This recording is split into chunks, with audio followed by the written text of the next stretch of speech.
السلام عليكم ورحمة الله وبركاته. إن الحمد لله نحمده ونستعينه ونستغفره ونعوذ بالله من شرور أنفسنا ومن سيئات أعمالنا. من يهده الله فلا مضل له ومن يضلله فلا هادي له وأشهد أن لا إله إلا الله وحده لا شريك له وأشهد أن محمدا عبده ورسوله. أما بعد. அன்பார்ந்த சகோதரர்களே சகோதரிகளே, இன்றைய நமது இந்த ரமதான் சிறப்பு நிகழ்ச்சியிலே ஒரு முக்கியமான விடயத்தை நாங்கள் பார்க்க இருக்கின்றோம். நாங்கள் இன்று சமூக வலைத்தளங்களிலே வலம் வரக்கூடிய நேரத்திலே பல விடயங்களை நாங்கள் அங்கு பார்க்கின்றோம். அப்படி பார்க்கக்கூடிய நேரத்திலே எங்களுடைய எண்ணங்களில் ஓடக்கூடிய சில சிந்தனைகளை பற்றிய ஒரு விடயத்தை தான் இன்றைய அல் குர்ஆன் வசனத்தின் மூலமாக நாங்கள் பார்க்க இருக்கின்றோம். அந்த அல் குர்ஆன் வசனம் என்ன சொல்கிறது என்று சொன்னால், சூரா கஸஸிலே இடம்பெறக்கூடிய அந்த வசனங்கள் காரூனை பற்றி பேசுகின்றது.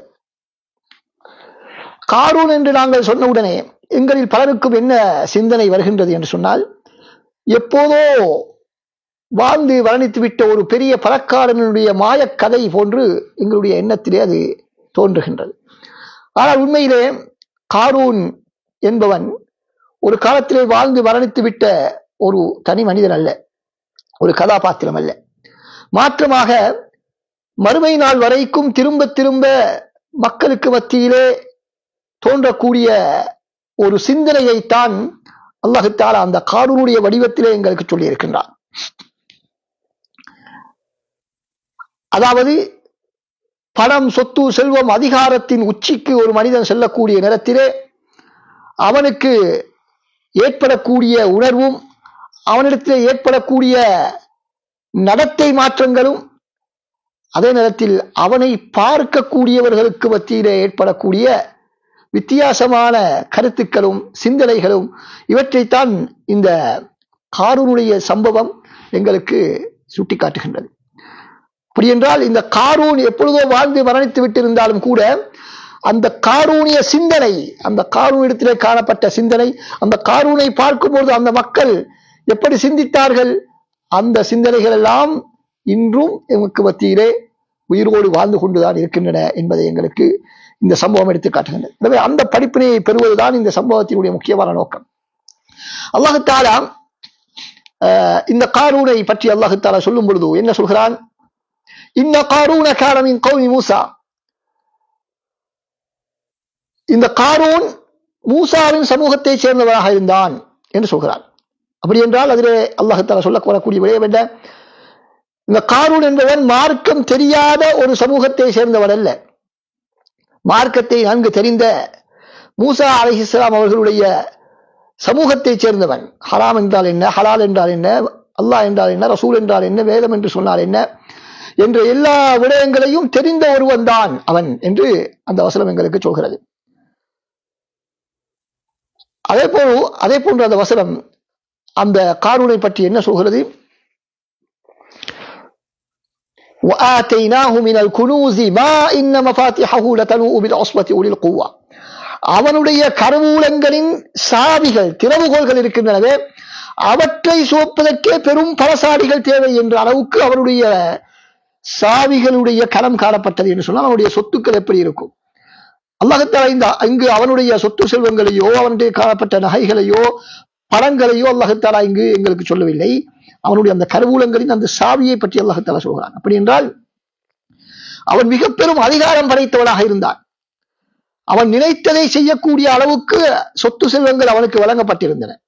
எனவே இப்படியாக இந்த சமுதாயத்திலும் சில மக்கள் இருக்கலாம். எப்படி காரூன் மூசா அலைஹிஸ்ஸலாத்துடைய சமுதாயத்தை சார்ந்தவனாக இருந்தானோ அதே போல மார்க்கத்தை நன்கு விளங்கி படித்த, மார்க்கத்தோடு வாழக்கூடிய குடும்பத்தை சேர்ந்த ஒரு மனிதனுக்கும் இந்த நிலைமை ஏற்படலாம். அதே நேரத்தில் தனது அதிகாரத்தினால் தான் எடுக்கக்கூடிய ஒரு முடிவினால் பல்லாயிரக்கணக்கான மக்கள் பாதிக்கப்படக்கூடிய, பல்லாயிரக்கணக்கான மக்களிடையே தாக்கம் செலுத்தக்கூடிய முடிவுகளை எடுக்கக்கூடிய அதிகாரம் படைத்தவனாக ஒருவர் இருக்கலாம். அப்படியானவரை பற்றி தான் இந்த வசனம் பேசுகிறது. எனவே மார்க்கத்தை பற்றி நன்கு தெரிந்த, தனது முடிவால் பல்லாயிரக்கணக்கான மக்கள் தாக்கம் பெறக்கூடிய ஒருவரை பற்றி இந்த வசனம் பேசுகிறது. இப்படி அவன் பெரும் ஒரு பகட்டோடு வாழ்ந்து கொண்டிருக்கக்கூடிய அவனை பார்த்து அந்த சமூகத்தில் இருந்த சத்தியத்தை சரியாக புரிந்தவர்கள், உண்மையை யதார்த்தத்தை புரிந்த ஒரு கூட்டம் புத்திசாலிகள், அவர்கள் என்ன சொன்னார்கள்? லா தஃப்ரஹ் இன்னல்லாஹ லா யுஹிப்புல் ஃபரிஹீன். நீ ஆணவம் பெருமை கொள்ளாதே, பெருமிதம் கொள்ளாதே, பெருமிதத்தினால் ஆணவத்தினால் சந்தோஷப்படாதே. அல்லாஹு தஆலா அப்படி ஆணவத்தினால் சந்தோஷப்படுபவர்களை விரும்ப மாட்டான் என்று புத்திமதி சொன்னார்கள். எனவே யார் எவ்வளவுதான் ஒரு பணத்தோடும் அதிகாரத்தோடும் சுற்றித் திரியவர்களை பார்க்கக்கூடிய நேரத்திலே அதன் மூலமாக பெருமை அடிப்பதை பார்த்து இது ஒரு இவன் தவறான ஒரு நிலைப்பாட்டிலே இருக்கிறான் என்று புரிந்து கொள்கிறார்களோ அவன் தான் உண்மையான புத்திசாலி. லா தஃப்ரஹ் இன்னல்லாஹ லா யுஹிப்புல் ஃபரிஹீன். அதற்கு பின்னால் அவர்கள் முக்கியமான 4 விதமான உபதேசங்களை அவனுக்கு சொல்கிறார்கள். அது எந்த ஒரு அதிகாரத்தின் உச்சியிலும் பெரும் பணத்தில் மூழ்கி இருக்கக்கூடியவர்களுக்கு பொருத்தமான 4 உபதேசங்கள். என்ன? முதலாவது, அல்லாஹ் தஆலா உனக்கு தந்திருப்பவற்றின் மூலமாக மறுமையை நீ தேடிக்கொள்வாயாக. எனவே அல்லாஹ் தஆலா எவ்வளவுதான் எங்களுக்கு பணத்தையும் அதிகாரத்தையும் செல்வச் செழிப்பையும் கோடிக்கணக்கிலே அல்லாஹ் தஆலா அள்ளி தந்திருந்தாலும் நாங்கள் மறுமையை மறந்துவிடக் கூடாது. மறுமைதான், மறுமையை மறந்துவிடக் கூடாதல்ல, மறுமையை சம்பாதிப்பதற்கான முயற்சிகளை தான் அதை வைத்து அதற்காகத்தான் அவற்றை நாங்கள் பயன்படுத்த வேண்டும் முழுக்க முழுக்க. ஆனாலும் வலா தன்ஸ நஸீபக மினத் துன்யா, 2வது அறிவுரை, உங்களுடைய உலகத்தினுடைய பங்கை மறந்துவிட வேண்டாம். அப்படி என்றால் உலகத்தை அனுபவிப்பதிலே தவறு கிடையாது, ஆனால் அதனையே நோக்கமாக ஆக்கிக் கொள்ளக்கூடாது. அதனையே நோக்கமாக ஆக்காமல் தனது தேவைக்கு ஏற்ப அதை அனுபவித்துக் கொள்வதிலும் தவறு கிடையாது. ஆனால் மெயின் முக்கியமான பிரதானமான பணி எதுவாக இருக்க வேண்டும்? மறுமையை தான் நோக்கமாக கொண்டிருக்க வேண்டும். உலகம் நோக்கமாக இருக்கக்கூடாது, தேவைக்கு பயன்படுத்திக் கொள்ள வேண்டும். 3வது அவர்கள் சொல்கிறார்கள், வஅஹ்சின் கமா அஹ்ஸனல்லாஹு இலைக். அல்லாஹ் சுப்ஹானஹு தஆலா எப்படி உனக்கு அருள் புரிந்தானோ, உபகாரம் புரிந்தானோ, அதே போல நீயும் உபகாரம் செய்வாயாக. எனவே அல்லாஹ் தஆலா எனக்கு எப்படி தந்திருக்கிறானோ அதே போல நானும் மற்றவர்களுக்கு கொடுக்க வேண்டும். எப்படி மற்றவரிடத்திலிருந்து என்னிடத்திலே வந்திருக்கிறதோ அதை என்னிடத்திலே நான் தேக்கி வைத்துக் கொள்வதற்காக அல்ல, என்னை தாண்டி மற்றவர்களுக்கு அது செல்ல வேண்டும். நான் ஒரு பாலமாக அமைய வேண்டும் நற்காரியங்களுக்கு, நலன்புரி பணிகளுக்கு என்று ஒரு பணக்காரன், அதிகாரத்திலே உள்ளவன் புரிந்து கொள்ள வேண்டும். எனவே எனக்கு தரப்பட்ட அதிகாரங்களும் எனக்கு தரப்பட்ட சொத்து செல்வங்களும் அது என்னோடு வைத்துக் கொள்வதற்காக மாத்திரமல்ல என்பதைத்தான் அந்த 3வது அறிவுரை எங்களுக்கு சொல்கிறது. 4வது முக்கியமான வழிகாட்டல், நீ என்ன செய்ய வேண்டாம்? இந்த பூமியிலே ஊழல் குழப்பம் செய்து தெரிய வேண்டாம். இன்னல்லாஹ லா யுஹிப்புல் முஃப்ஸிதீன். நிச்சயமாக அல்லாஹ் தஆலா குழப்பம் செய்பவர்களை, ஊழல் செய்பவர்களை அல்லாஹ் தஆலா விரும்புவதில்லை என்று குறிப்பிடுகின்றான். அன்பார்ந்த சகோதரர்களே, பொதுவாக செல்வச் செழிப்பின் உச்சிக்கும் அதிகாரத்தின் உச்சிக்கும் ஒரு மனிதன் செல்லக்கூடிய நேரத்தில் அவனிடத்திலே இந்த மார்க்க உணர்வு இல்லை என்றால், இறையச்சம் இல்லை என்று சொன்னால், அவன் மூலமாக இந்த சமூகம் அனுபவிக்க வேண்டிய தொல்லைகள் மிக அதிகமானவை. மிகப்பெரிய ஊழல் பேர்வழியாக அவன் திகழ்வான். எனவே மார்க்க இறையச்சம், மார்க்க உணர்வு, மார்க்க பற்று இவையெல்லாம் இல்லாமல் ஒரு மனிதனுக்கு பணமும் அதிகாரமும் கிடைப்பது என்பது மிக மிக மிக ஆபத்தானது. அவனுடைய நடத்தை பிளவுக்கு மிக முக்கியமான காரணமாக அது மாறிவிடுகின்றது. இன்று நாங்கள் பார்க்கின்றோம், உலகத்திலே அதிகாரமும் சொத்து செல்வங்களும் கிடைத்து அந்த மார்க்கம் கிடைக்கவில்லை என்பதனால், வஹீயினுடைய வழிகாட்ட அவருக்கு கிடைக்கவில்லை என்பதனால் அவர்கள் செய்யக்கூடிய அட்டூழியங்களை, அநியாயங்களை நாங்கள் பார்த்து கொண்டுதான் இருக்கின்றோம். அன்பார்ந்த சகோதரர்களே, இப்படி அவர்கள் அவனுக்கு அறிவுரை சொன்ன பொழுது அவன் சற்றும் சிந்திக்காமல், அதை பற்றி சிறிதும் பொருட்படுத்தாமல் என்ன சொல்கிறான்? இது எனது அறிவின் மூலமாக எனக்கு கிடைத்தது, எனக்கு கொடுக்கப்பட்டிருக்கிறது என்று சொன்னான். ஆம், இன்று நாங்கள் பார்க்கிறோம், சிலர் பெரும் பதவிகளிலும் அதிகாரத்திற்கும் சொத்து செல்வங்களையும் ஈட்டியதன் பின்னால் என்ன நினைக்கிறார்கள்? இது எனது சொந்த முயற்சியால் எனக்கு கிடைத்தது. அவர்களுக்கு உதவியவர்களை அப்படியே மறந்து விடுகிறார்கள். அவருடைய பின்னணியை அப்படியே மறந்து விடுகிறார்கள். அல்லாஹ் தஆலா அவனுக்கு செய்த உதவிகளை எல்லாம் மறந்துவிட்டு முழுக்க முழுக்க எனது திறமையினால் தான் இதை நான் பெற்றுக்கொண்டேன், நீங்கள் எல்லாம் எந்த முயற்சியும் செய்யாதவர்கள், உங்களுக்கு பொழைக்க தெரியாது, சம்பாதிக்க தெரியாது, உழைக்க தெரியாது. எனவே நீங்கள் எப்பொழுதும் இப்படியே இருக்கிறீர்கள். ஆனால் நான் பாருங்கள், வியர்வை சிந்தி கஷ்டப்பட்டதனால் நான் இதை அடைந்து கொண்டேன், வேறு யாருக்கும் இதில் எந்த விதமான பங்கும் கிடையாது என்று பெருமையோடு இன்று சிலர் சொல்வதை போல இந்த காரூன் சொன்னான். அன்பார்ந்த சகோதரரே, அல்லாஹ் தஆலா அதுக்கு என்ன பதில் சொல்கிறார்? அவலம் யஅலம் அன்னல்லாஹ கத் அஹ்லக மின் கப்லிஹி மினல் குரூனி மன் ஹுவ அஷத்து மின்ஹு குவ்வா. இவனை விட மிக பெரும் பலசாலிகளானவர்களை அல்லாஹ் தஆலா இதற்கு முன்னால் அழித்ததை அவன் பார்க்கவில்லையா? அவன் அறிந்து கொள்ளவில்லையா? இவனை விட மிக பெரும் பணக்காரர்கள், வசதி படைத்தவர்கள், ஆற்றல் உள்ளவர்கள், சக்தி உள்ளவர்கள், ஆட்சியிலே உள்ளவர்கள் எல்லாம் அல்லாஹ் தஆலா அழித்து போட்டான். அதை பார்த்தாவது அவன் சிந்திக்க வேண்டாமா என்று அல்லாஹ் தஆலா கேட்கிறான்.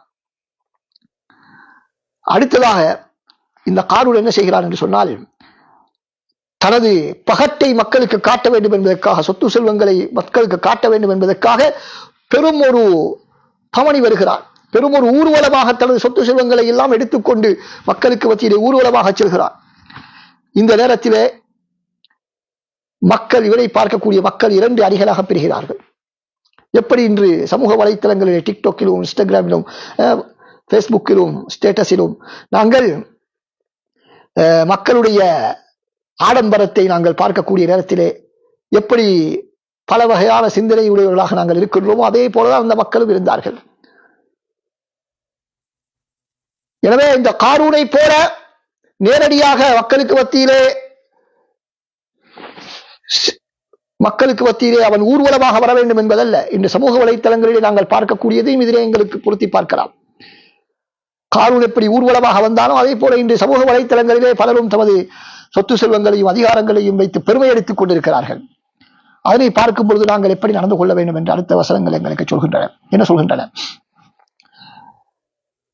قال الذين يريدون الحياة الدنيا يا ليت لنا مثل ما أوتي قارون إنه لذو حظ عظيم. இந்த உலகத்தை விரும்பக்கூடியவர்கள், உலக மோகம் கொண்டவர்கள், அவர்கள் என்ன சொன்னார்கள்? யா லைத்த லனா மித்ல மா ஊதிய காரூன். இந்த காரூனுக்கு கொடுக்கப்பட்டது போல எங்களுக்கும் கிடைத்திருக்க கூடாதா? அவன் மிக பெரும் பாக்கியசாலியாக வல்லவா இருக்கிறான் என்று அவர்கள் ஏமாந்து விட்டார்கள், மயங்கி விட்டார்கள். சமூக வலைத்தளங்களை பார்த்து நாங்கள் மயங்குகிறோம் அல்லவா? ஆடம்பர வாகனங்கள், ஆடம்பர ஆடைகள், ஆடம்பர மாளிகைகள் இவற்றையெல்லாம் சோசியல் மீடியாக்களை பார்த்தவுடன் எங்களுடைய உள்ளங்களில் அப்படி தோன்றவில்லையா? தோன்றுகிறது. ஆம், இவர்கள் அல்லவா உலகத்தை அனுபவிப்பவர்கள், இவர்கள் அல்லவா புத்திசாலிகள், இவர்கள் அல்லவா பாக்கியசாலிகள் என்று பலருடைய உள்ளத்திலும் தோன்றுவதை போல அந்த மக்களுக்கும் தோன்றியது. ஆனால் அல்லாஹ் தஆலா என்ன சொல்கிறான்? وقال الذين اوتوا العلم ويلكم ثواب الله خير لمن آمن وعمل صالحا.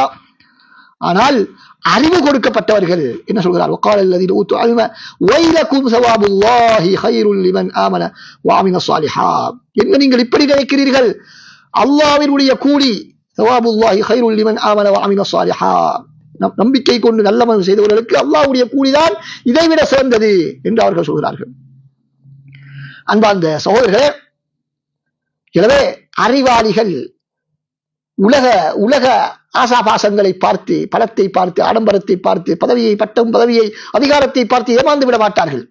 அவர்களுக்கு இருக்கக்கூடிய அந்த அறிவு, அல்லாஹ்விடத்திலே தமக்கு இருக்கக்கூடிய அந்த கூலிகள் தான் மிகப்பெரியது என்பதை புரிந்து கொள்வார்கள். அல்லாஹ் தஆலா ஆரம்பத்திலே உள்ளவர்களை பற்றி சொல்லும் பொழுது, இந்த உலக ஆடம்பரங்களை பார்த்து மயங்கக்கூடியவர்களை பற்றி அல்லாஹ் சொல்லும் பொழுது அவர்கள் அறிவிலிகள், மடையர்கள் என்று சொல்லவில்லை, உலக மோகம் கொண்டவர்கள் என்று அல்லாஹ் தஆலா சொல்கிறான். ஏன்? சில வேளை படித்தவர்கள், அறிவுள்ளவர்களும் கூட அதிலே மயங்குவதற்கு வாய்ப்பு இருக்கிறது. அறிவு இருப்பது மாத்திரம் போதாது, அறிவு இருந்தாலும் இந்த உலகத்தினுடைய யதார்த்தத்தை புரிந்து கொள்ள வேண்டும். இந்த ஆடம்பரங்கள் எல்லாம் எதுவும் இல்லை, சொத்து செல்வங்கள், அதிகாரங்கள் எல்லாம் எதுவும் இல்லை, மாற்றமாக அல்லாஹ்வினுடைய கூலிதான் மிகப்பெரியது என்பதை புரிந்து கொள்ளக்கூடியவர்கள் தான் சரியான அறிவாளிகள். அன்பார்ந்த சகோதரர்களே, அறிவாளிகளும் கூட இந்த பணத்துக்கு முன்னால், அதிகாரத்துக்கு முன்னால் மயங்கி விடுவதற்கு வாய்ப்பு இருக்கிறது, வழிகட்டு செல்வதற்கு வாய்ப்பு இருக்கிறது என்பதை இந்த வசனங்கள் எங்களுக்கு சொல்கின்றன. அதற்கு பின்னால் அல்லாஹ் தஆலா என்ன சொல்கிறான்? ஃபஹஸஃப்னா பிஹி வ பிதாரிஹில் அர்த்.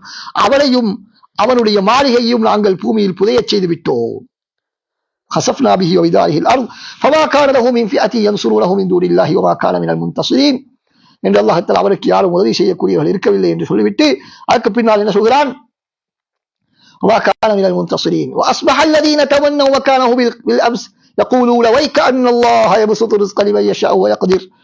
அந்த ஏற்கனவே பார்த்து அவரை பார்த்து அவருடைய சொத்து செல்வங்களை பார்த்து அந்த மயங்கியவர்கள் அவருடைய இந்த அழிவை பார்த்ததன் பின்னால் என்ன சொன்னார்கள்?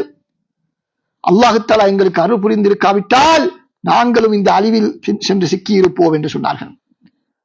அன்பார்ந்த சகோதரர்களே, இந்த பணமும் சொத்து செல்வமும் அதிகாரமும் அதனோடு மார்க்கப்பற்று இணையாவிட்டால், இறையச்சம் இணையாவிட்டால், அறம் இணையாவிட்டால் அங்கு அவனை அழிவிலே தள்ளிவிடும் என்பதற்கு மிகப்பெரிய ஒரு ஆதாரமாக இருக்கிறது. அதனை பார்த்து நாங்கள் ஏமாந்து விடக்கூடாது. அல்லாஹ் தஆலா தான் நாடியவர்களுக்கு சொத்து செல்வங்களை அதிகரித்துக் கொடுப்பான், நாடியவர்களுக்கு அல்லாஹ் தஆலா குறைத்துக் கொடுப்பான். என்று அவர்கள் சொல்கிறார்கள். எனவே அன்பார்ந்த சகோதரர்களே, ஆம், இன்று நாங்கள் உலக ஆடம்பரங்களை நாங்கள் பார்க்கக்கூடிய இடத்தில் நேரடியாக இருக்கலாம் அல்லது சமூக வலைத்தளங்களிலே பார்க்கக்கூடியவர்களாக இருக்கலாம்.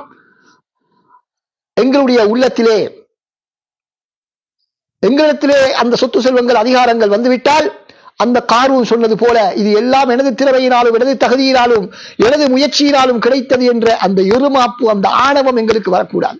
மாற்றமாக அல்லாஹ் தஆலா என்னை தெரிவு செய்து எனக்கு இதை தந்திருக்கிறான், அதனை நான் எப்படி பயன்படுத்துகிறேன் என்பது சோதிப்பதற்காக என்று நாங்கள் புரிந்து கொள்ள வேண்டும். அடுத்ததாக, அவர் மற்ற மக்களுடைய ஆடம்பரங்களை பார்த்து நாங்கள் ஏமாந்து விடக்கூடாது, பகட்டுகளை பார்த்து நாங்கள் ஏமாந்து விடக்கூடாது. மாற்றமாக அதனை விட அல்லாஹ் தஆலா எங்களுக்கு தந்திருக்கக்கூடிய மார்க்கம் சிறந்தது, நல்லமல்கள் செய்வதற்கான வாய்ப்பு எங்களிடத்தில் இருக்கக்கூடிய ஈமான் சிறந்தது என்ற நம்பிக்கை எங்களுக்கு வர வேண்டும்.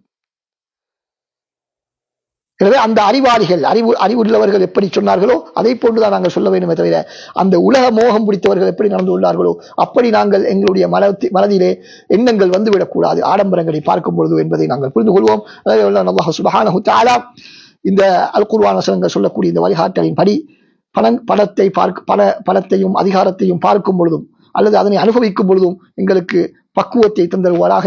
வாஹிரு தஅவானா அல்ஹம்துலில்லாஹி ரப்பில் ஆலமீன். அஸ்ஸலாமு அலைக்கும் வரஹ்மத்துல்லாஹி வபரகாத்துஹு.